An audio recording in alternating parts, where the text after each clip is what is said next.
Est-ce que tout va bien? Amen. Je suis dans la joie d'être encore là cet après-midi, particulièrement pour parler de la part du Seigneur.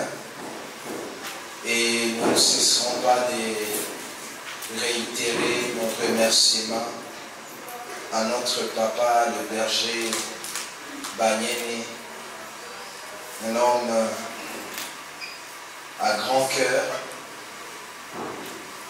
et qui nous a donné cette confiance. J'aimerais dire merci à tous les anciens présents en cet endroit. Que Dieu vous bénisse. Merci également au comité de la jeunesse qui a voulu que nous fassions partie des orateurs de ces assises. Et j'espère que nous ne sommes pas en train de les décevoir. Découvrir, développer et déployer son appel. Et depuis lundi jusqu'à aujourd'hui, nous avons déjà parlé de 6 choses. Premièrement, nous avons vu ce que l'appel n'est pas. Deuxièmement, nous avons vu qu'est-ce que c'est l'appel. Et aujourd'hui matin, nous étions en train de clôturer sur les types d'appels. Hier, nous avons parlé, 4e chose, pourquoi devons-nous découvrir l'appel. La 5e chose, nous avons vu comment découvrir son appel. Et hier, nous avons fini en parlant sur la 6e chose, les facteurs de l'appel. Et ce soir, je n'ai pas vraiment envie de crier. Je n'ai pas envie d'aller encore très vite. J'ai prévu de parler sur 4 points. Mais si je ne termine pas les 4 points, ne m'éternez pas très rigueur. Parce que le Seigneur m'a rassuré que cet après-midi, alors que nous serons en train de parler, il y aura des gens qui auront comme l'impression que c'est leur vie qui est en train d'être étalée. Il y a même certains qui auront envie de pleurer. Mais tout sera pour la gloire de Jésus. Alors je vous invite à lire Exode chapitre 3, versets 10 à 12. Puis nous prendrons Exode chapitre 4, verset 1. Et après nous prendrons le verset 10 à 13. Je répète. Exode chapitre 3, verset 10 à 12. Puis Exode chapitre 4, verset 1. Nous sauterons et nous irons directement au verset 10 jusqu'à 13. Maintenant, va, je t'enverrai auprès des pharaons et tu feras sortir d'Égypte de mon peuple les enfants d'Israël. Moïse dit à Dieu, qui suis-je pour aller vers Pharaon et pour faire sortir d'Égypte les enfants d'Israël? Dieu dit, je serai avec toi et ceci sera pour toi les signes que c'est moi qui t'envoie. Et quand tu auras fait sortir d'Égypte le peuple, vous servirez Dieu sur cette montagne. Chapitre 4, verset 1. Moïse répondit, voici, ils ne me croiront point et ils ne m'écouteront point ma voix. Mais ils diront, l'Éternel n'était point à Paris. Verset 10 à 13. Moïse dit à l'Éternel, ah Seigneur, je ne suis pas un homme qui ait la parole facile. Et ce n'est ni d'hier, ni d'avant-hier, ni même depuis que tu parles à ton serviteur, car j'ai la bouche et la langue embrassées. L'Éternel lui dit, qui a fait la bouche de l'homme? Et qui rend muet ou sourd, voyant ou aveugle? N'est-ce pas moi, l'Éternel? Va donc, je serai avec ta bouche, et je t'enseignerai ce que tu auras à dire. Moïse dit, ah Seigneur, envoie qui tu voudras envoyés, parole du Seigneur. J'aimerais pendant quelques instants nous parler sur les obstacles à l'appel. Les obstacles à l'appel. Ou encore des choses qui nous empêchent de répondre à l'appel. Des choses qui nuisent au développement de l'appel pendant qu'on a déjà répondu à cet appel. Des choses qui peuvent même tuer l'appel et aller plus loin, enterrer l'appel. Ce sont des choses, frères et sœurs, que nous devons tout faire, coûte que coûte, pour les éviter. Et s'il est même possible, le bannir de notre vie. Le tout premier obstacle à l'appel, c'est ce que j'ai appelé la mauvaise conception de l'image qu'on a de soi. La mauvaise conception de l'image qu'on a de soi. Plusieurs ont du mal à répondre à l'appel du Seigneur. Ils ont du mal à réagir à ce que Dieu a dit sur leur vie, juste à cause de l'image qu'ils ont développée sur eux-mêmes. Dans Exode chapitre 3, verset 10, Dieu dit à Moïse, va vers Pharaon et lui donne une mission pour libérer mon peuple. Au verset 11, alors que Dieu voit en Moïse un libérateur, Moïse est en train de se minimiser et il dit à Dieu, qui suis-je? En d'autres termes, Seigneur, tu t'es trompé de cible. Il dit, qui suis-je pour aller vers Pharaon et pour faire sortir d'Égypte les enfants d'Israël? Mais Moïse, c'est Dieu qui t'a dit d'aller vers Pharaon. Et lorsque Dieu vient vers quelqu'un, il ne se trompe jamais. La mission que je veux réaliser, il n'y a que Moïse qui peut le faire. Mais lorsque Dieu dit cela à Moïse, Moïse se regarde et il dit, qui suis-je? Dieu voit un libérateur. Mais Moïse est en train de regarder sa petite personnalité.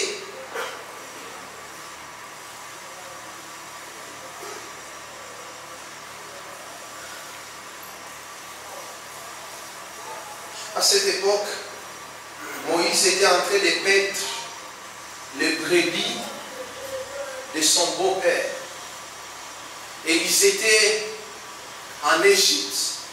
Or, en Égypte, c'était un travail négligé. Un travail méprisable. Il avait déjà perdu tout espoir. Il y avait point d'ici sur sa vie. Qui se dit, le seul travail qui me reste, c'est le travail que tout le monde est en train de fuir. Et il devient berger. La grande question que je nous pose ce soir, quelle est l'image que tu as de toi? Comment est-ce que tu te perçois? Quelle est la photo que tu peux te donner si on te demandait de te photographier? Vous savez, mon grand frère, c'est un pasteur, un révérend, bishop. S'il y a quelque chose que j'ai apprécié dans la vie de mon grand frère, c'est sa vie de couple. C'est un homme complice à son épouse. Aujourd'hui, ils ont plus de 25 ans de mariage. Je n'ai jamais entendu un conflit. Un bon jour, il va dans une fête de mariage. Et la fête était tellement bonne que pendant la fête, lui et son épouse commençaient à rigoler. Ils se réjouissaient entre coups. C'était un samedi. Le dimanche, il arrive dans son église, il prêche. Et dès qu'il finit de prêcher, il se met à la porte pour saluer les fidèles. Et au moment où il saluait les fidèles, parler. Mais j'aimerais te parler en présence de ton épouse. Il s'est posé la question, quel est ce problème qui doit être traité entre pasteur et maman, pasteur? Il a quand même accepté. Ils sont entrés dans le bureau. Et là, le frère qui dit, pasteur, tu es parmi les gens qui m'inspirent. Pasteur, tu es un des modèles pour moi. Mais hier dans la soirée, tu m'as vraiment déçu. Et il dit non seulement toi, même ton épouse. Et les pasteurs commençaient à se demander, qu'est-ce qui ne va pas? Et les frères disent, pasteur, je vous ai dit hier, je vous ai vu, vous et votre épouse, en train de rigoler. Et je parie que vous étiez en train de vous moquer de mes gros yeux. Et les pasteurs, c'est ce jour-là qui s'est rendu compte, réellement, les frères ont des gros yeux. Et ils se sont regardés avec son épouse, ils ont rigolé dans leur cœur parce que c'est ce jour-là qu'ils se sont rendus compte, et réellement, il a des gros. Et pour lui, dans la fête où il y avait plus de 500 personnes, il a vu un couple en train de rigoler, et comme ils étaient en face, il s'est dit certainement ils sont en train de me voir, et comme ils me voient, ils regardent mes yeux, ils sont en train de se moquer de moi. Que les gens qui sont mal à l'aise, tout simplement, quand ils voient quelqu'un être heureux, ils disent c'est parce qu'il a vu mon défaut. Le problème, on n'a pas vu ton défaut, le problème c'est l'image que tu as de toi-même. Je repose encore cette question ce soir. Quelle est l'image que tu as de toi-même? La mauvaise conception de l'image qu'on a de soi peut être due à plusieurs choses. Mais laissez-moi ce soir nous parler de deux raisons ou des causes majeures de la mauvaise conception de son image. La première cause, c'est un handicap physique. Tu es né, tu ne l'as jamais désiré, mais tu te retrouves avec une malformation physique. Dans Exode 4, verset 10, alors que Dieu est en train de dire à Moïse, va vers Pharaon. Et regardez, Moïse, il veut donner un cours à Dieu. Il veut informer à Dieu des choses que Dieu connaît d'avance. Et Moïse dit à Dieu, ah Seigneur, je ne suis pas un homme qui ait la parole facile. Moïse, tu penses que Dieu ne connaît pas que tu as un problème de langage? Et il ajoute, il dit, ce n'est ni d'hier, ni d'avant-hier. Seigneur, ça date de longtemps. Et il va même plus loin, il dit, même depuis que tu parles à ton serviteur, il n'y a rien qui a changé. Et il ajoute, j'ai la bouche et la langue embarrassées.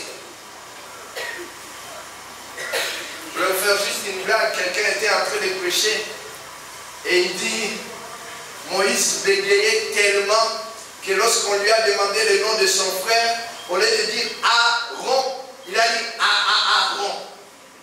Et c'est comme ça qu'on a écrit Aaron avec A. Donc ça c'est une blague. C'est une blague, c'est pas ça la vérité. Il paraîtrait qu'il était tellement en train de bégayer, on lui demande comment s'appelle ton frère. Il dit Aaron. Et ils ont écrit tout simplement Aaron avec des A. Et il dit à Dieu, ce n'est pas la langue facile. Il a un problème de langage. Et il pense, comme il a un problème de langage, Dieu ne peut pas l'utiliser. Écoutez même la réaction de Dieu. Dieu lui dit, qui a fait la bouche de l'homme? Et Dieu va plus loin. Et il dit, qui rend muet et qui rend sourd? Qui rend voyant et qui rend aveugle? N'est-ce pas moi, l'Éternel? En fait, Dieu est en train de lui dire, je savais que tu es sourd, je savais que tu as un problème de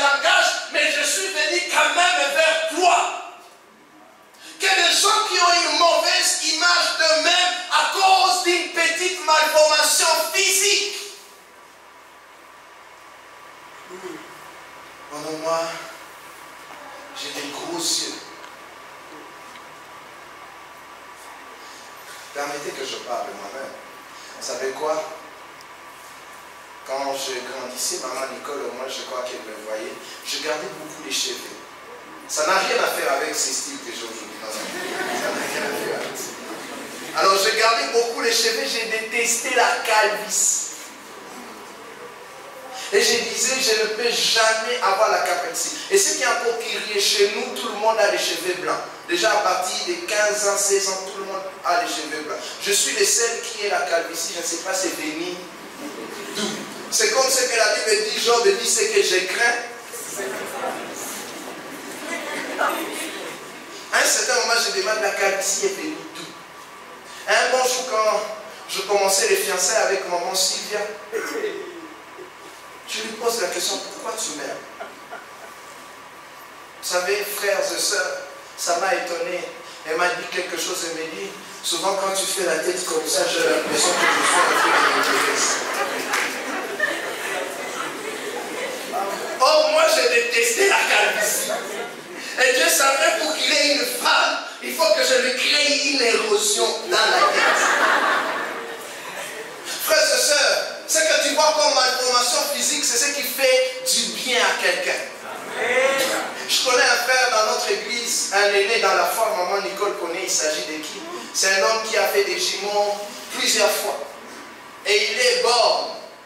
Alors un jour, on vient voir sa femme et les gens lui demandent pourquoi tu as aimé ton mari, un homme qui n'a qu'un seul œil. Et la femme répond et dit, moi je ne vois pas un seul œil. J'ai l'impression que chaque fois qu'il me regarde, c'est comme s'il avait les cligner l'œil. Je vous dis vrai, c'est une histoire vraie. Quelle est cette chose que tu n'aimes pas chez toi? Un jour, les disciples arrêtent Jésus parce qu'ils ont vu quelqu'un qui avait un handicap et dit, Jésus, dis-nous, qui a causé un péché? Est-ce lui ou ce sont ses parents? Et Jésus les regarde, il dit, vous êtes très loin. Il n'y a ni un problème de ses parents, ni chez lui, mais c'est pour la gloire de Dieu. J'aimerais dire à quelqu'un, cette malformation que tu as là, c'est pour la gloire de Dieu. Je sais que tu ne vas pas dire amen, mais je te l'ai dit quand même. Et Moïse, il se néglige à cause de son handicap. Et cela diminue même la puissance de Dieu dans sa vie. Je l'ai dit, Moïse a raté une occasion d'être guéri juste à cause de la mauvaise conception de son image. Jusqu'à point où Dieu lui dit, mais qui a créé la bouche de l'homme? N'est-ce pas moi? Regardez jusqu'où la mauvaise image de soi peut nous amener. Elle peut nous amener jusqu'à douter de la puissance de Dieu. Que tu commences à dire, si Dieu existe, pourquoi il a gardé cette malformation?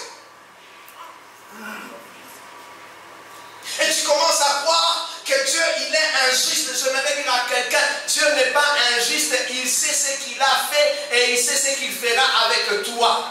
Ne te néglige pas à cause de ton handicap. Ne te néglige pas à cause de cette malformation physique. La deuxième cause de la mauvaise conception de son image, ce sont les blessures intérieures. Est-ce que tu peux dire à ton voisin les blessures intérieures? Des coups qu'on reçoit. Et des fois, ces coups, on peut les recevoir avant la naissance, ou même pendant la naissance, ou après la naissance. La Bible parlant de Marie et Élisabeth, la Bible dit, la première fois que Marie va après que l'ange l'ait envoyé vers Élisabeth, la Bible dit, quand elles se sont vues, elles ont tressailli de joie. Et la Bible dit, même les enfants qui étaient dans leur sein ont tressailli de joie. J'aimerais parler aux parents et vous dire, faites attention. Faites attention. Même les fœtus que vous portez dans vos seins ont déjà une vie en eux. Est-ce que vous savez la première des choses qu'un enfant développe avant de venir au monde? Hein? La première des choses d'ailleurs, même le premier mois, le deuxième mois jusqu'au troisième mois, les fœtus, si vous allez à l'échographie, c'est une oreille. Ça a la forme d'une oreille. Donc la toute première des choses qu'un enfant développe, c'est son écoute. Même dans le sein de sa mère, l'enfant commence à écouter. Malheur à toi, père de famille, si tu frappes ta femme alors qu'elle est enceinte. Bon, je sais que ces gens ne sont pas ici à l'église, ils sont seulement là, à l'extérieur. Vous savez, il y a des frères ici, ils sont des bandits spirituels. Ils viennent habillés en veste, ils parlent un bon français, mais ce sont des acteurs à la maison. Même si tu ne vas pas dire amen, je te parle, abandonne ces choses-là. Oh non, si même toi tu étais marié, j'ai vu quelqu'un qui a dit, il dit même si Jésus était marié à mon épouse, il la frapperait.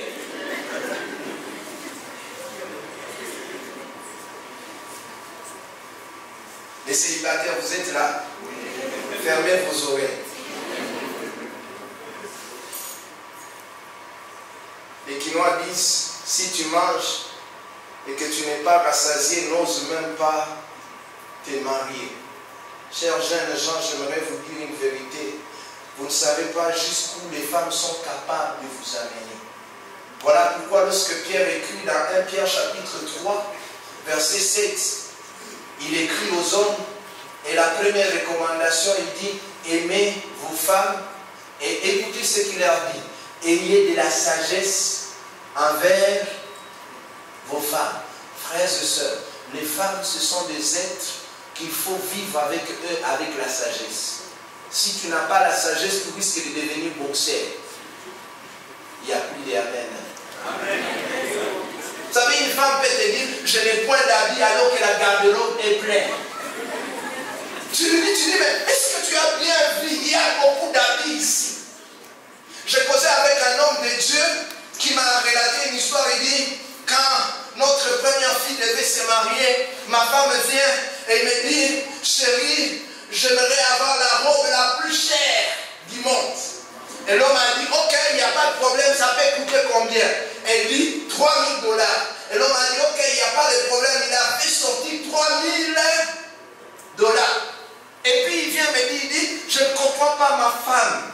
Ça fait 3 ans que ma fille est mariée, mais il n'a plus reporté cette robe-là. J'essaie de lui demander pourquoi tu ne portes pas. Il dit, ce jour-là, c'est toute l'église de tous qui a mis la robe. Si je la porte encore, tout le monde saura que c'est la même robe. Alors ce qui lui faisait mal, c'est de voir $3 000 dans la garde-robe. Frère, si tu n'as pas la sagesse, il dit, mais il y a même des robes de $5. Elle aurait dû acheter une robe de $5 et la mettre là-bas. La sagesse. Et les gens qui ont reçu des plaisirs dans leur vie, et ces plaisirs ont fait qu'ils aient une mauvaise conception de leur image. Un homme de Dieu me relate comment une femme a raté son mariage. Il paraît quand elle avait l'âge de 7 ans, sa maman aimait lui dire, toi tu es Zoba, et puis elle ajoutait avec Z majuscule.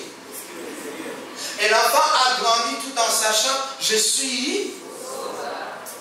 Il paraîtrait quand on la voyait au marché, elle devait aller tout en prononçant, sonder des 500 francs choux, des 100 francs carottes, des 100 francs. Et quand elle arrivait devant les marchands, elle oubliait tout, elle renversait tout. Et quand elle rentre à la maison, maman disait, je t'avais dit tu es Zoba. Et quand elle grandissait, elle a dit, je vais prouver à ma mère que je ne suis pas Zoba. Elle a commencé à étudier et elle sortait toujours la première pour démontrer à sa maman que tu es.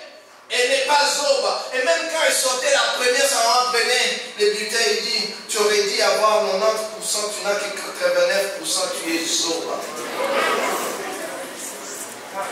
Et elle a grandi avec cette image, je suis. Un jour, les hommes commencent à tourner vers elle et elle trouve un homme qui l'a beaucoup aimé. Et puis elle appelle l'homme et lui dit, je t'aime, mais j'ai un problème. Tu ne peux pas vivre avec un Zoba. Je ne saurais pas me marier avec toi parce que je suis Zoba. Et elle ne sait plus les marier.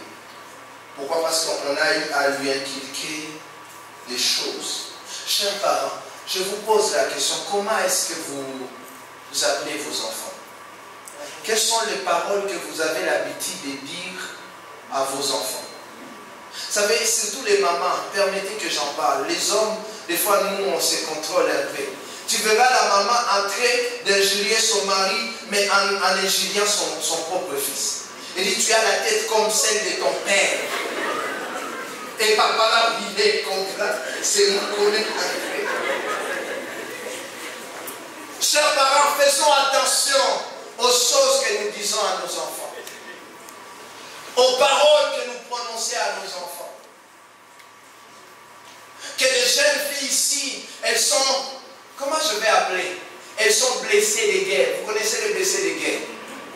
Tellement elle a connu des déceptions dans sa vie qu'elle commence même à dire tous les hommes sont des menteurs. Le problème, les hommes ne sont pas des menteurs. Elle a connu que des menteurs et des déceptions sur sa vie.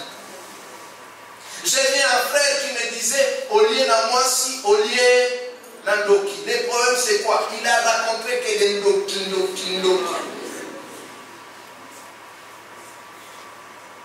Quel est le coup que tu as reçu de la vie? Et qui fait qu'aujourd'hui, tu n'acceptes pas ce que Dieu est en train de dire sur toi. N'est-ce pas les gens qui sont là, ils ont tellement connu des problèmes et des problèmes que quand ils se regardent, ils se disent, je ne vaux rien. Même quand on l'amène, on lui dit, viens t'asseoir ici devant, il regarde, il dit, hey, papa Rémi est encore où? On lui dit, non, papa Rémi est derrière toi. Il se sent mal à l'aise. Le problème, ce sont les blessures de la vie. Et ce que j'aime, Jésus-Christ, lorsqu'il entre dans Luc chapitre 4, verset 16 jusqu'à 20, au verset 18, il dit, l'Esprit du Seigneur est sur moi. Il m'a oint pour annoncer la bonne nouvelle. Et j'aime la deuxième mission de Jésus-Christ, pour guérir ceux qui ont le cœur brisé. Je ne sais pas dans quel domaine tu as été blessé. Et je ne sais pas quel type de blessure que tu as. Vous savez, il y a des gens que nous les trouvons normales et nous pensons que c'est normal alors que le problème, ce sont les blessures intérieures. Il y a des gens, quand ils vous ouvrent la bouche ici, vous allez vous poser la question entre la personne que je suis en train de voir et la bouche qui parle, est-ce qu'il y a vraiment corrélation? Pourquoi quand tu le vois, tu sens que c'est une bonne personne, mais quand elle ouvre la bouche, c'est autre chose. Le problème avec les personnes blessées, elles ont tendance aussi à blesser. Il n'y a pas de personnes dangereuses au monde comme les personnes qui ont été blessées. Surtout en matière de mariage. Amen, amen. On est dans la jeunesse, non? Vous savez, il y a des jeunes qui disent, moi je veux me marier pour avoir le bonheur. Frère, tu rêves à côté. On ne se marie jamais pour avoir le bonheur. Il n'y a pas d'amen. J'ai dit, on ne se marie jamais pour avoir, hein? Si tu cherches le bonheur, reste chez toi. Vous savez, on nous a prêché des mensonges. On nous a dit 1 plus 1 égale. C'est faux. Même en mathématiques, 1 plus 1 égale 2. Dans le mariage, on ne va pas pour additionner. Dans le mariage, on va pour multiplier. 1 fois 1 égale. C'est pourquoi il y a des problèmes. Parce que vous venez dans le mariage avec comme intention, je vais recevoir, je vais additionner. Dans le mariage, on n'additionne pas. Dans le mariage, on multiplie. Et pour multiplier, il faut avoir quelque chose. Si tu as 0, tu multiplies par 1000, tu auras 0. Dans le mariage, c'est le seul endroit où on va pour donner. Il n'y a pas d'amen. Je vais me marier parce que je n'arrive pas à recevoir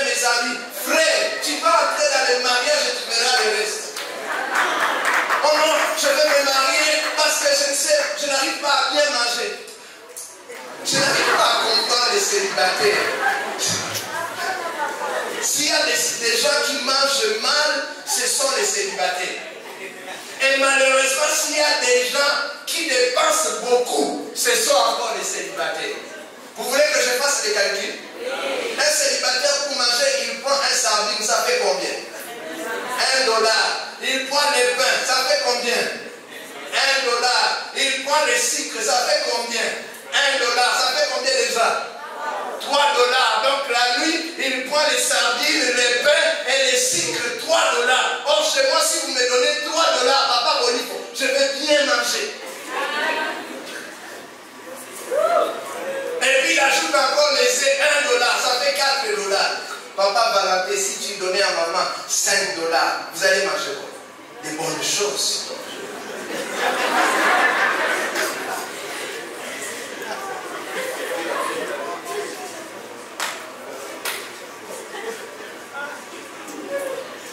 Beaucoup de frustrations dans les mariages juste à cause des blessures intérieures. On est chez moi, on me maltraite. Pour que je sois bien, il faut que je me marie. Et c'est comme ça que tu verras des femmes qui apportent des problèmes dans leur mariage. Ils disent, c'est mon mari qui doit être mon papa. Depuis quand il sera ton papa? Il ne peut jamais être ton papa, c'est ton mari. Les problèmes, tu as eu des blessures à la maison. J'aimerais dire à quelqu'un, n'entre pas dans le mariage avec des blessures.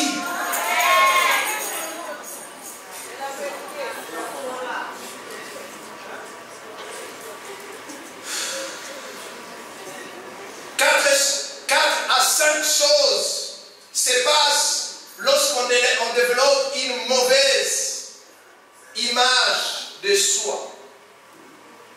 La première des choses qui se passe, c'est que très souvent, il y a la perte de confiance en soi. Regardez avec moi Exode chapitre 4. Dieu dit à Moïse, va vers Pharaon et libère mon père. Et Moïse commence toute une discussion. Jusqu'à ce qu'il demande à Dieu, qu'est-ce que je dirai à mon père? Et regardez, il dit, je leur dirai le Dieu de vos pères. Donc il connaissait qui était Dieu. Et il dit, quel est le nom de ce Dieu-là? Dieu lui dit, va dire à mon père que je suis qui suis, t'a envoyé.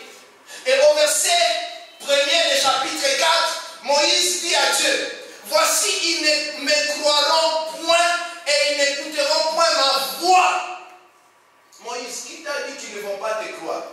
Il commence déjà à réfléchir à la place du Père.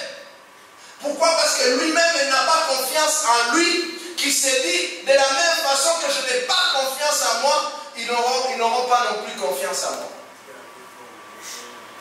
Que les gens ici, ils ont une mauvaise image de leur vie, qui ne pensent même pas que les gens peuvent lui croire. Le problème n'est pas au niveau du Père, mais le problème c'est au niveau de la confiance que Moïse avait de lui-même. Aide-moi à poser la question à ton voisin, demande-lui, est-ce que tu as confiance en toi? Pose-lui encore la question, est-ce que tu as confiance en toi?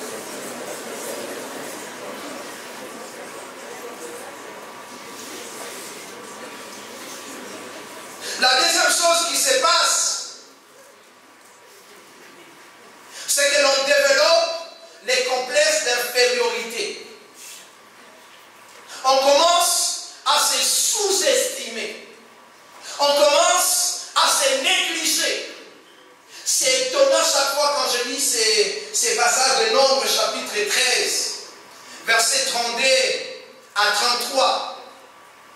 Moïse envoie 12 espions pour aller explorer Canaan, le pays que Dieu leur donnera en possession. Et lorsqu'ils rentrent, Moïse leur demande des rapports. La Bible dit 10 ont pris la parole et écoutez ce qu'ils vont dire.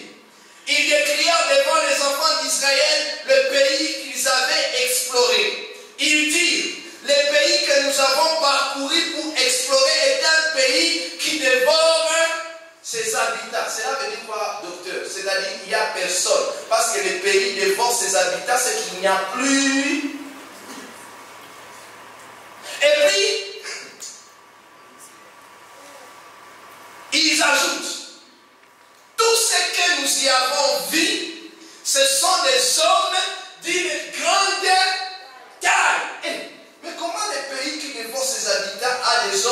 avec une grande taille.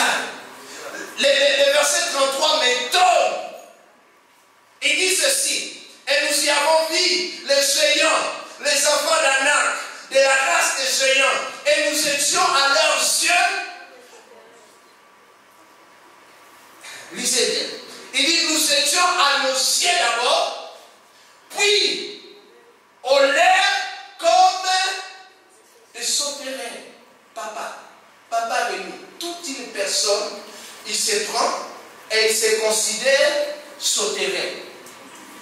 Un homme en plus. Il regarde, il dit, tel que j'ai vu des choses, je n'étais pas humain. J'étais une sauterelle, c'est-à-dire quelque chose qu'on peut écraser et tuer n'importe quand. Le problème, c'est au niveau de leur image. C'est au niveau de la conception qu'ils ont de leur vie. Que des jeunes filles qui ont perdu leur fiancé, juste parce que quand le frère est venu vers lui, elle se regarde et dit, hé, vers moi. Je ne mérite même pas ces frères-là.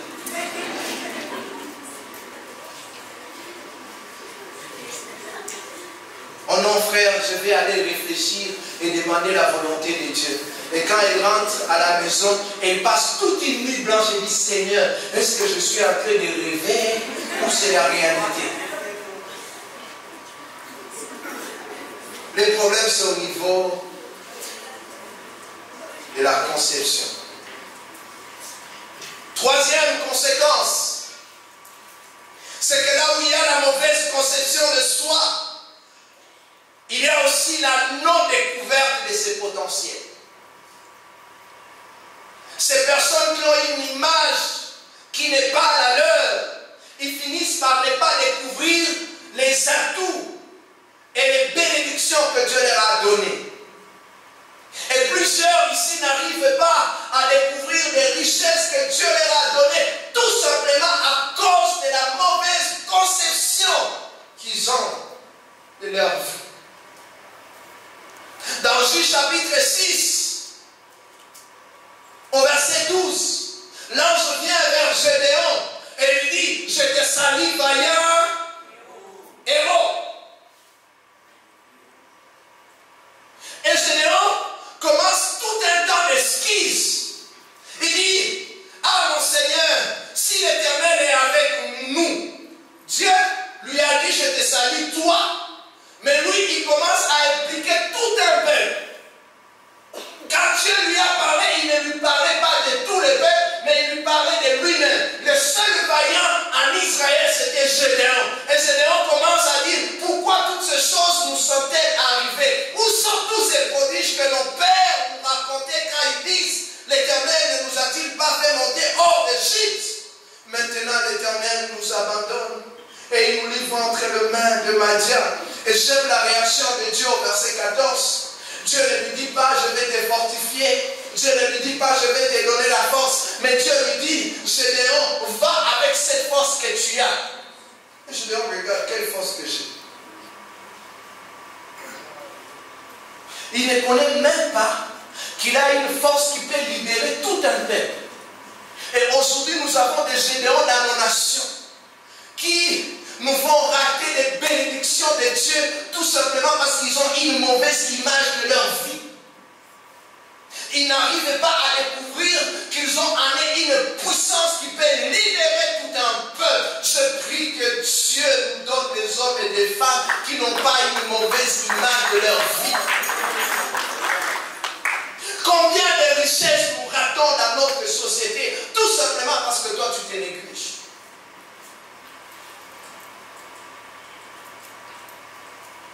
Dis à Gédéon à côté de toi, dis-lui, je te salue vaillant héros.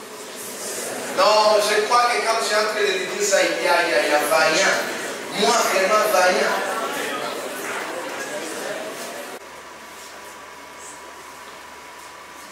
Quatrième conséquence, c'est que la mauvaise image de soi conduit souvent à des comportements bizarre.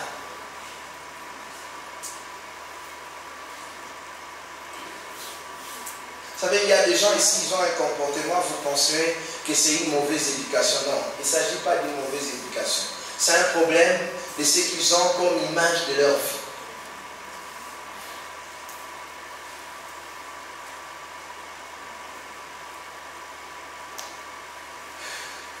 Il y a des gens qui ont du mal à donner des compliments. Parce que le problème, c'est quoi? Lui-même, il se regarde, il dit, je ne suis pas bien habillé. Il ne peut pas dire à quelqu'un d'autre que tu es bien habillé. Et vous verrez ces gens, ils sont des connaisseurs. Ils sont là pour critiquer les autres. Ah, tu as vu, il ne sait même pas s'habiller. Il a voulu nous prouver que lui, il sait s'habiller. Non, le problème, ce n'est pas ça. Le problème, c'est dans sa conception. Il est mal à l'aise quand on parle du bien des autres. Il a l'impression qu'on veut lui voler sa vedette. Le problème, c'est quoi? Dans son imagination. Oh non, dans cette église-là, on ne m'aime pas. Qui t'a dit qu'on ne t'aime pas dans cette église? Quelle est l'image que tu as de toi-même? Comment tu te vois?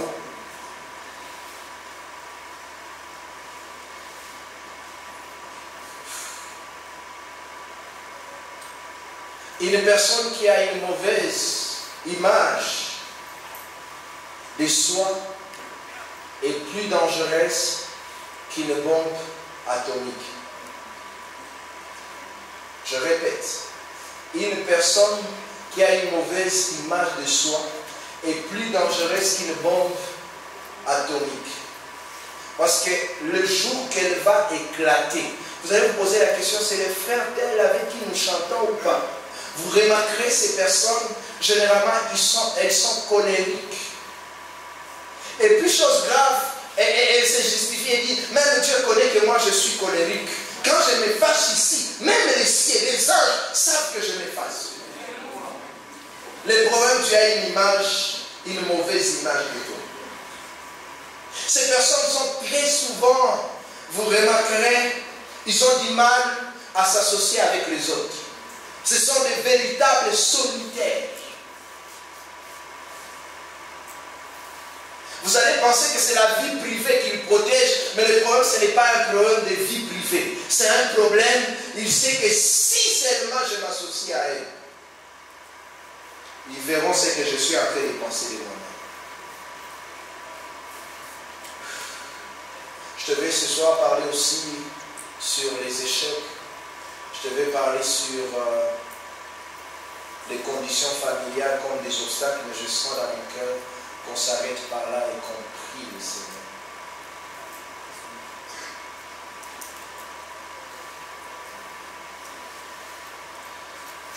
Quelle est l'image que tu as de ta vie?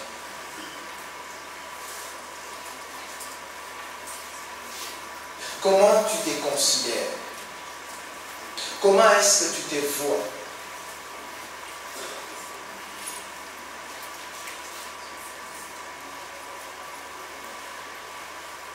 Ce soir, je n'ai pas besoin de vous donner une requête, mais j'aimerais que quelqu'un prie.